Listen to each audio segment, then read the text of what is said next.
সহিহ বুখারীর বর্ণনা, সালাসাতুন ফিল গার। বনী ইসরাইলের জামানায় তিনজন লোক সফরে বেরিয়েছে।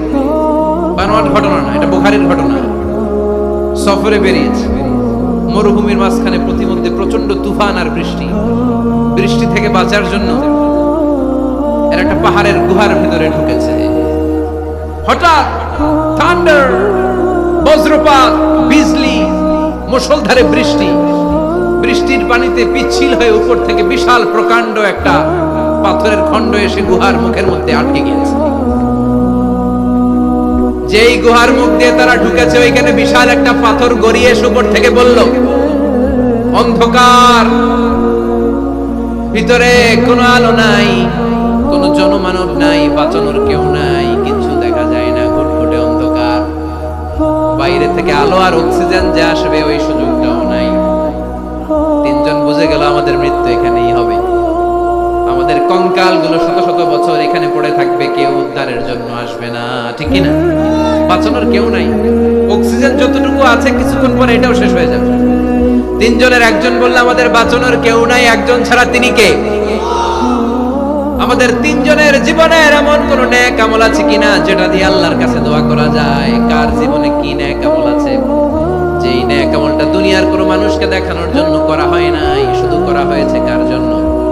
এরকম কোন নেক আমল থাকলে দোয়া করা শুরু করো, এছাড়া আমাদের বাঁচার কোনো উপায় নাই। একজন দোয়া করা শুরু করলো।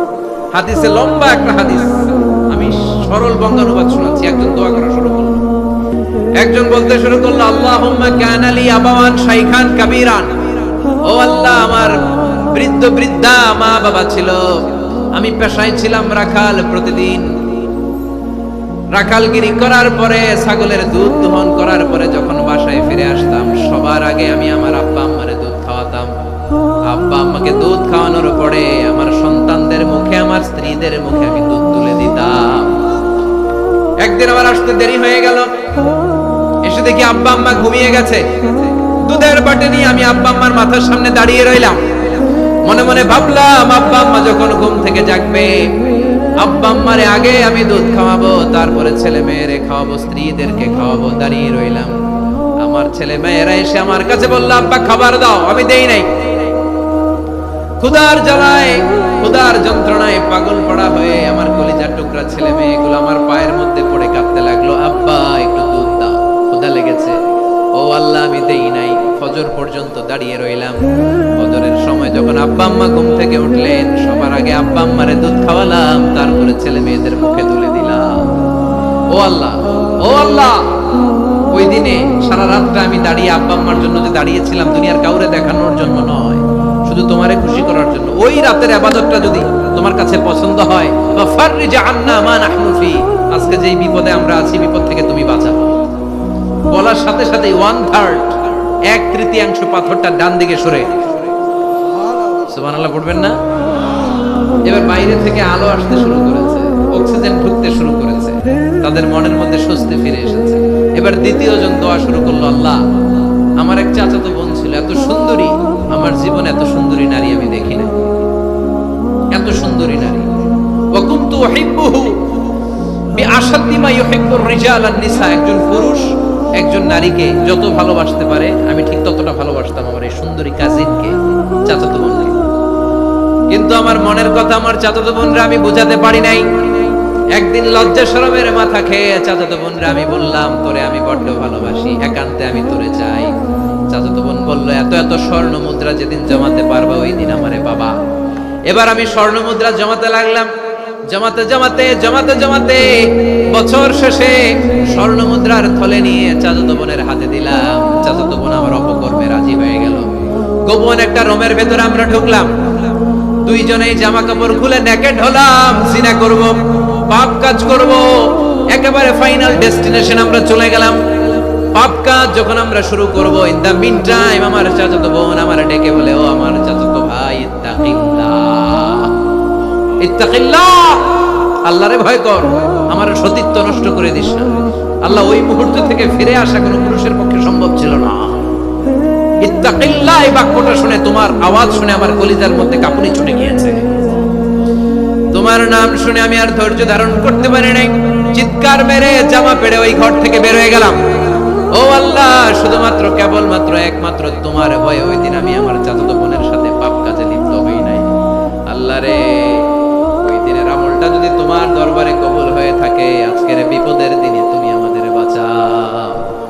বলা মাত্রই এই দোয়া আল্লাহর কাছে এত কবুল হয়েছে, কারণ আল্লাহর ভয় এটা পৃথিবীর সবচেয়ে বড় ইবাদত। চিল্লায় বলেন ঠিক কিনা? যাদের হৃদয়ে আছে আল্লাহর ভয়, তারা কবু পথ ভুলে যায় না। আল্লাহর প্রেম ছাড়া এই দুনিয়ায় কারো কাছে কোনো কিছু চায় না। ঠিক কিনা? আল্লাহর ভয় আল্লাহর কাছে সবচেয়ে বড় প্রিয় ইবাদত। আল্লাহর কাছে দোয়াটা এত পছন্দনীয় হয়েছে, মুহূর্তের মধ্যে 2/3 পাথরটা গুহার মুখ থেকে ডান দিকে সরে যায়। 2/3 পাথর এখন সরে গিয়েছে। এবার তারা বেরোতে চেষ্টা করবে, দেখা যায় হাত বেরোয়, কারো পা বেরোয়, মাথা বেরোয়, কিন্তু পুরো বডিটা নিয়ে বেরোয়া যায়। বাকি আছে কয়জন? কথা কর। এবার 3 নাম্বার লোক দোয়া করতে শুরু করেছে, আল্লাহ ইন্নী ইস্তাজারতু উজারা ফাদাফাতু সামানাহুম। আল্লাহ, আমি অনেকগুলো শ্রমিক ভাড়া করেছিলাম, তাদেরকে দিয়ে কাজ করিয়ে তাদের ঘাম শুকিয়ে যাওয়ার আগে প্রত্যেকটা শ্রমিকের পারিশ্রমিক আমি দিয়ে দিয়েছি। সবগুলো শ্রমিক আমার কাছ থেকে পারিশ্রমিক বুঝে নিয়েছে, একজন ছাড়া। একজন না নিয়ে চলে গেছে। তার টাকা তারে আমি বুঝাই দিতে পারি নাই।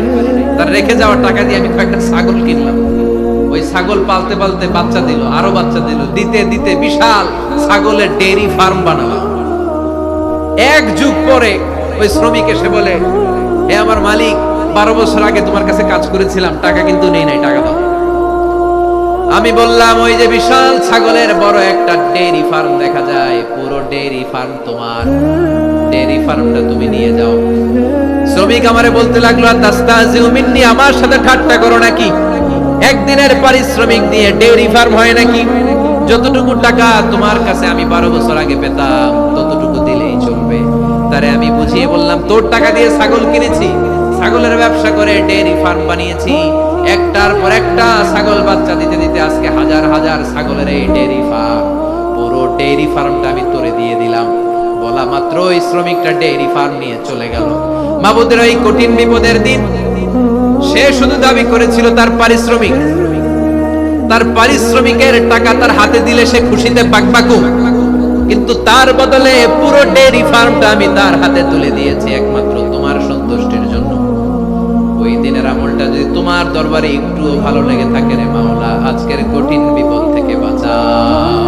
বলতে দেরি মুহূর্তের মধ্যে বিশাল পাথর খণ্ডটা গুহার মুখ থেকে ডান দিকে সরে যাও। আল্লাহর শুকরিয়া করে 3 জন বের হয়ে যাবে। সহিহ বুখারীর বর্ণনা। আপনার জীবনে এমন কোন নেক আমল যদি থাকে যেটা শুধু আল্লাহর দেখানোর জন্য করছিলেন, আমরা আমল করব অবশ্যই দেখানোর জন্য, তবে মানুষকে নয়। কারে দেখানোর জন্য? আমাদের সব দেখানো হবে একজনকে। চিল্লায় বলেন, তিনি কে? দোয়া করলে যে কবুল হয় বিশ্বাস হয় মুসলমান। নেক আমলের ওসিলা দিয়ে দোয়া কবুল হয়। আপনার জীবনে যদি কোনো নেক আমল থেকে থাকে, যে নেক আমলগুলো আপনি আল্লাহর সন্তুষ্টির জন্য করেছেন, আমি আজকের মাহফিল আল্লাহর নামে একটা কসম কেটে বলে যাই, আল্লাহে, আল্লাহর কসম করে আমি আপনাদের বলছি, আপনার জীবনের এমন কোন নেক আমল যদি থাকে যে আমলটা শুধুমাত্র কেবলমাত্র আপনি আল্লাহকে খুশি করার জন্য করেছিলেন, ওই নেক আমলের ওসিলা দিয়ে দোয়া করতে দেরি হবে, দোয়া কবুল হতে দেরি হবে। বিশ্বাস হয়? সন্দেহ লাগছে না? বিশ্বাস হয় সবার? নেক আমলের ওসিলা, ওই নেক আমলটা শুধুই হয়েছে কার জন্য? চোখের পানি ছাড়ছিলেন এক রাতে আল্লাহর ভয়ে, কাউরে দেখানোর জন্য না। ওই নেক আমল রাত্রিবেলা হেঁটে যাচ্ছিলেন মসজিদের পাশ দিয়ে, দেখলেন দান বাক্স লেখা, কেউ নাই, কেউ নাই। কচকচে 500 টাকার নোট বের করে ঢুকাই দিছিলেন। এটা হচ্ছে শুধু আল্লাহরে দেখানোর জন্য নেক আমল, ঠিক কিনা?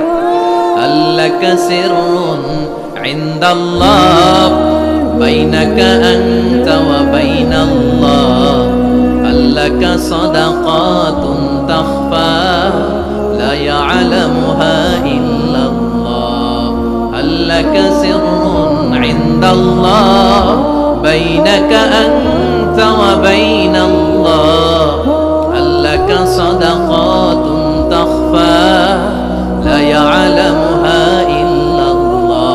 সুবহানাল্লাহ পড়েন। আল্লাকা সিররুন ইনদাল্লাহ, তোমার আর তোমার রবের মাঝে গোপন কিছু আছে কি যেটা আল্লাহ ছাড়া কেউ জানে না? তোমার কি কোনো গোপন দান আছে কি যেটা আল্লাহ ছাড়া কেউ দেখেনি? সুবহানাল্লাহ পড়ে। এমন কোন আমল যে আমলটা আপনি করেছিলেন শুধু আল্লাহর খুশির জন্য, ওই আমলের ওসিলা দিয়ে দোয়া করলে কবুল করবে কে? বিশ্বাস হয়? আপনার এমন কোন নেক আমল যদি থাকে যেটা আপনি আল্লাহরে খুশি করতে করছিলেন, ওইটার ওসিলা করে দোয়া করে দেখেন, ওই দোয়া কবুল করে নিবে কে? রাজি আছেন তো? সব সময় অন্যায় হয়ে গেলে, পাপ হয়ে গেলে তওবা করব কার কাছে? বিপদে আপদে সব অবস্থায় আস্তাগফিরুল্লাহ পড়তে রাজি আছেন তো? আর জিকির চলবে একজনের, চিল্লায় বলেন তিনি কে? আর সব সময় দোয়া করব কার কাছে? রাজি আছেন তো সবাই? আল্লাহ আমাদের সবাইকে কথাগুলো বুঝার ও আমল করার তৌফিক দান করুক। আমরা পড়ি আমিন। আর জোরে পড়ি আমিন।